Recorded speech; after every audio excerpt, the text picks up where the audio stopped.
নবী মুহাম্মদ সাল্লাল্লাহু আলাইহি ওয়াসাল্লামের চেয়ে কেউ বেশি আল্লাহর উপর তাওয়াক্কুল করেননি। নবী সাল্লাল্লাহু আলাইহি ওয়াসাল্লাম মক্কা থেকে বের হলেন মদিনার উদ্দেশ্যে হিজরত করার জন্য। আল্লাহর নির্দেশে, মক্কার পরিবেশ থাকার মতো নেই, বের হলেন। তিনি তো বলতে পারতেন আমি আল্লাহর সবচেয়ে প্রিয় বান্দা, আল্লাহর কাছে দোয়া করলে কবুল হয়ে যায়, আমি আবার লুকাবো কেন, আমি আবার গর্তে আশ্রয় নেব কেন, আমি খোলাভাবে থাকবো, উন্মুক্তভাবে থাকবো, এটাই আমার আল্লাহর উপর ভরসা। না, নবী সাল্লাল্লাহু আলাইহি ওয়াসাল্লামের মতো ব্যক্তিও আল্লাহর উপর তাওয়াক্কুল করে বের হলেন। আবার তিনি সতর্কতামূলক তিনি গর্তেও আশ্রয় নিলেন যাতে শত্রুরা তাকে আক্রমণ করতে না পারে।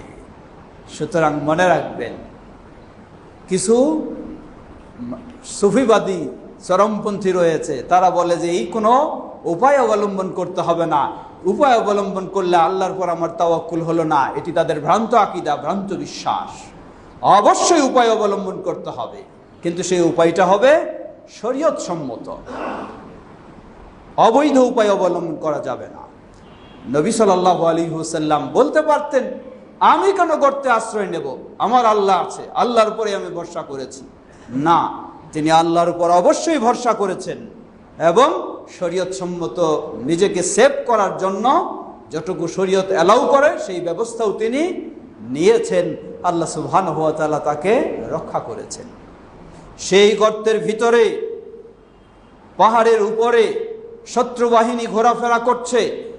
আবু বকর সিদ্দিক রাদিয়াল্লাহু তাআলা আনহু তিনি দেখছেন, বুঝতে পারছেন যে উপরে তারা, নিচের দিকে তাকালেই আমাদেরকে দেখে ফেলবে।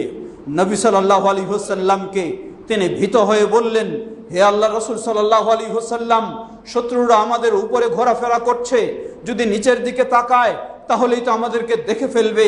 নবী সাল্লাল্লাহু আলাইহি ওয়াসাল্লাম একদিকে আশ্রয় নিয়েছেন, সতর্কতা অবলম্বন করেছেন, আবার দৃঢ়ভাবে আল্লাহর উপর ভরসা রেখেছেন।